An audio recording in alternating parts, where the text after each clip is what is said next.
وتوكل على الحي الذي لا يموت وسبح بحمده وكفى به بذنوب عباده خبيرا.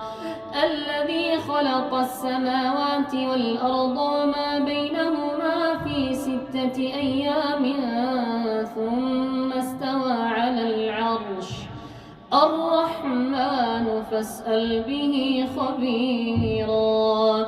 وإذا قيل لهم اسجدوا للرحمن قالوا وما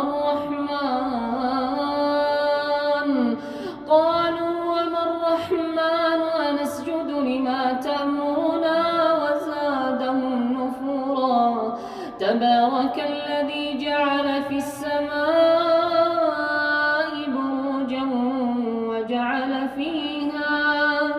وجعل فيها سراجا وقمرا